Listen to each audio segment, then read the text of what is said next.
Merci, Monsieur le Président, de nous faire l'honneur d'être là.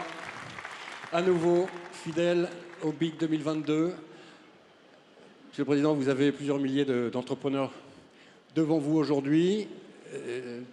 Emmanuel Macron a une demi-heure avec nous et un certain nombre de sujets à couvrir, donc je vais lui passer la parole très simplement. Bonjour. C'est bien, je sens de l'énergie dans cette salle comme chaque année. Non, je suis heureux d'être avec vous. Alors contrairement aux autres années, on ne peut pas faire l'échange habituel, qui est normalement une passe, pas d'armes, mais d'échange avec Nicolas et plusieurs entrepreneurs, ce qui nous permet généralement de nous tromper dans les prénoms et ce qui vaut beaucoup d'ironie des uns et des autres. Heureux de vous retrouver et je vais ensuite moi-même devoir partir à Prague parce qu'on va vers une autre métamorphose, la métamorphose européenne, et j'essaierai d'y revenir dans mon propos, parce que les temps de crise que nous vivons se prêtent justement à ces transformations.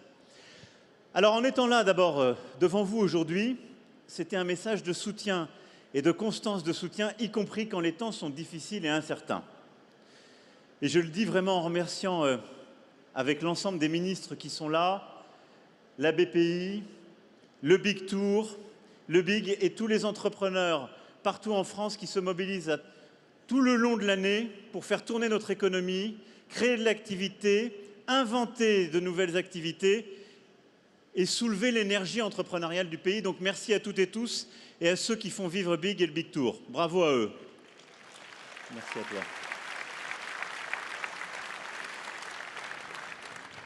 Alors on a collectivement un bilan qui est celui de la nation et des dernières années.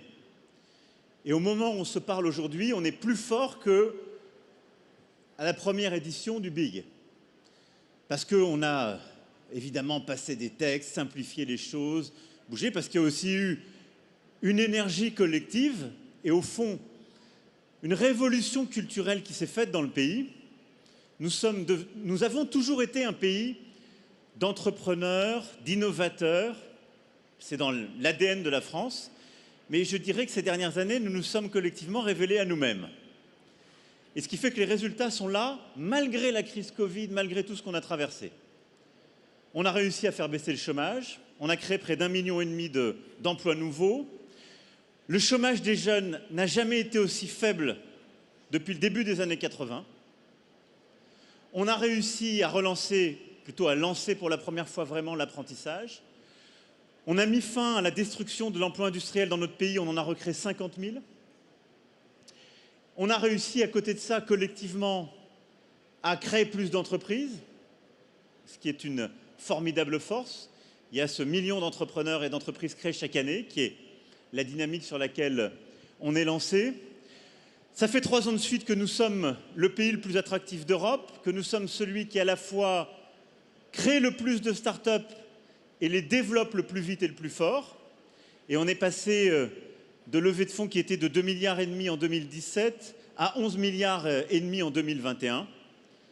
Et on a collectivement réussi à développer 27 licornes, c'est-à-dire aller beaucoup plus vite et plus loin que les objectifs que j'avais fixés ici même il y a quelques années. Et on a 138 000 entreprises qui exportent partout dans le monde et qui tirent le pays. Je ne vais pas vous écraser de chiffres, mais c'est pour dire que quand on entend parfois tous les jours que tout va très mal, que ce serait une catastrophe, etc., il y a des choses qui sont dures, je vais y revenir, il y a des inquiétudes légitimes, mais il y a aussi une force extraordinaire, pas simplement à Paris, dans tout le territoire, hexagone comme outre-mer, qui est la force entrepreneuriale française et qui est le fait de nos simplifications, d'une politique d'investissement massive, de transformation collective et de la révolution culturelle que vous portez. Et ça, maintenant, c'est inarrêtable.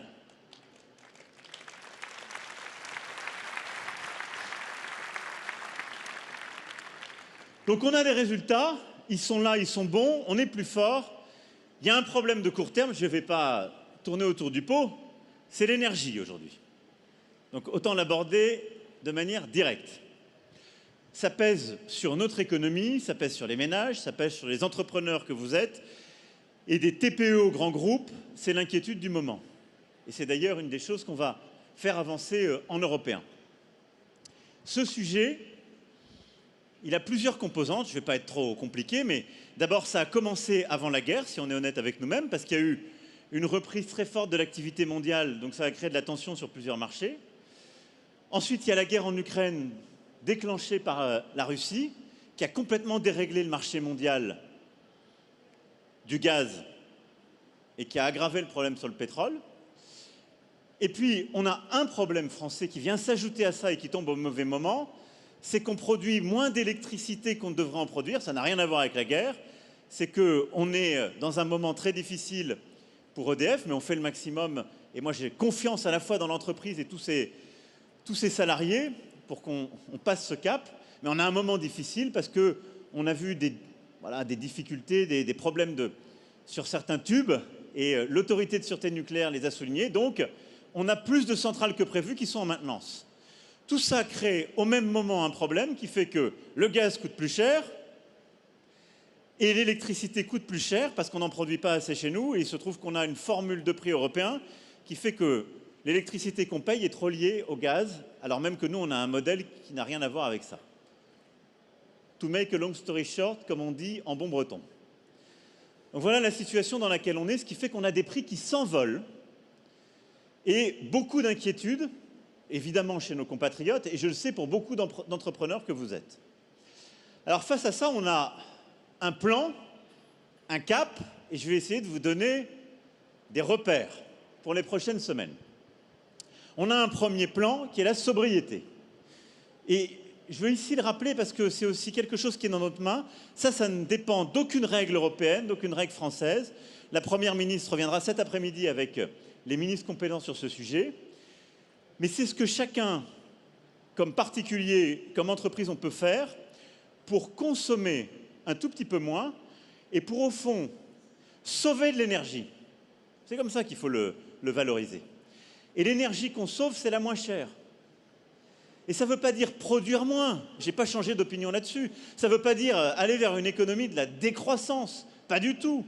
La sobriété, ça veut juste dire gagner en efficacité. Et vous toutes et tous qui traquez à chaque instant de votre vie d'entrepreneur les coûts cachés, tout ce qu'on peut faire pour produire mieux, de la meilleure qualité, produire encore davantage, mais en dépensant moins, il faut accélérer en quelque sorte les efforts sur l'énergie. C'est ça la bonne sobriété. Et donc là-dessus, c'est accélérer sur les petits investissements en termes d'efficacité énergétique, et c'est avoir quelques mécanismes très simples pour réussir collectivement à diminuer de 10% ce qu'on consomme d'ordinaire.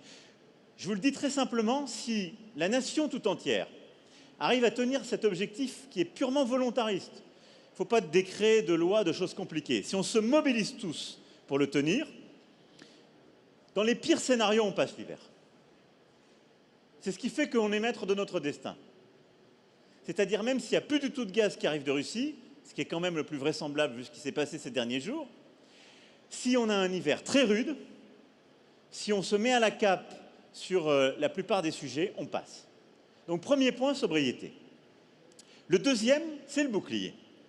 Et là-dessus, je tiens à le dire parce que le gouvernement et à côté beaucoup de collectivités qui se sont mobilisées à nos côtés ont pris des décisions dès le mois d'octobre 2021 pour protéger les Françaises et les Français, les entrepreneurs, face justement à l'augmentation des prix. On a réagi très tôt, et d'ailleurs quand vous entendez des grands chiffres ailleurs en Europe, c'est que beaucoup sont en train de nous suivre et de nous rattraper. Mais depuis octobre 2021, on a mis en place un bouclier sur en particulier gaz et électricité, qui fait que pour les ménages, pour les très petites entreprises, pour les plus petites collectivités territoriales, ces prix ont augmenté de 4%, là où ils auraient dû augmenter de 120% si on avait laissé le marché fonctionner. Et je le dis parce qu'on ne regarde jamais le voisin, en tout cas on regarde que quand ça va que dans un sens.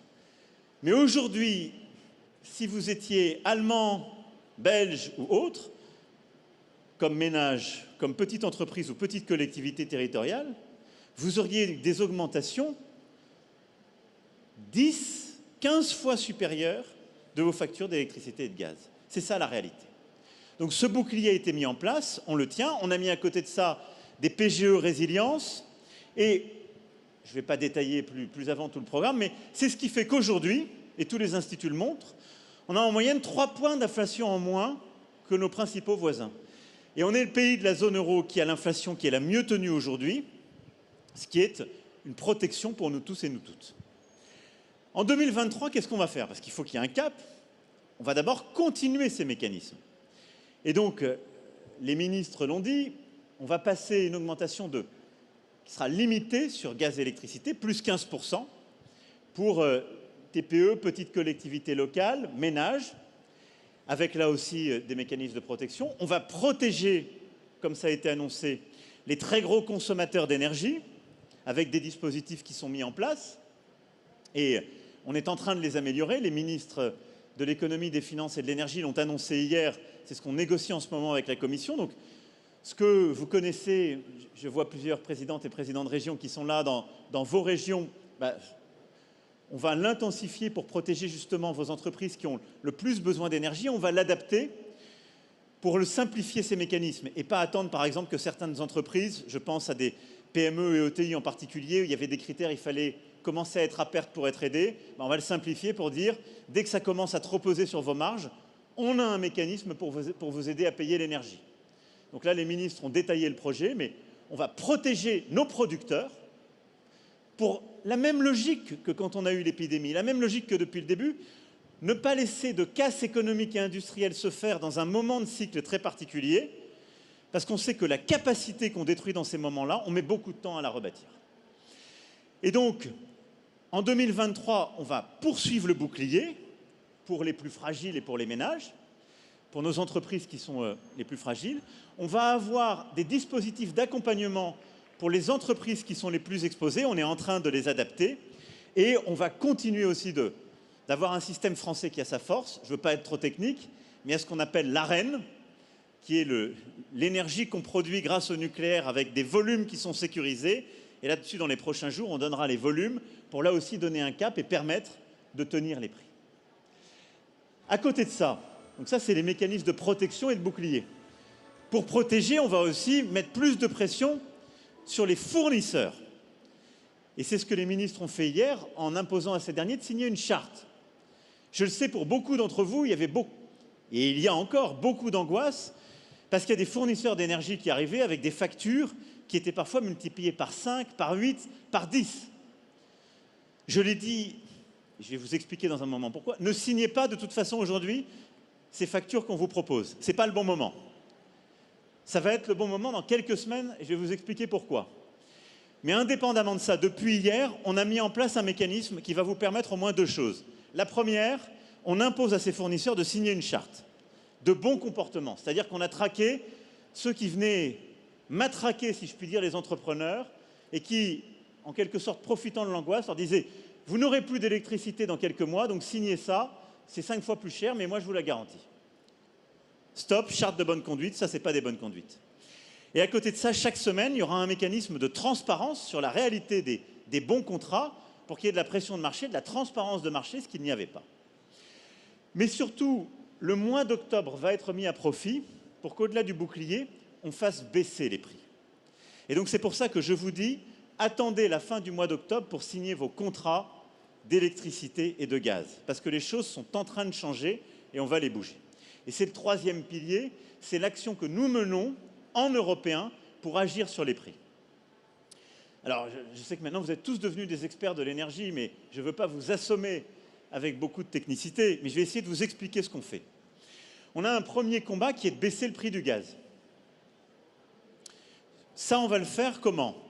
D'abord, en nous organisant en Européens. Il se trouve que si, et c'est toujours pareil, si on reste égoïste, nationaliste, nous serons idiots. Parce que si chaque pays négocie pour lui-même, il reste petit sur le marché. Si on négocie en européen, on pèse. Les chiffres, pour que vous ayez une idée, l'Union européenne, c'est les 3/4 des achats par gazoduc au monde et c'est environ 20% des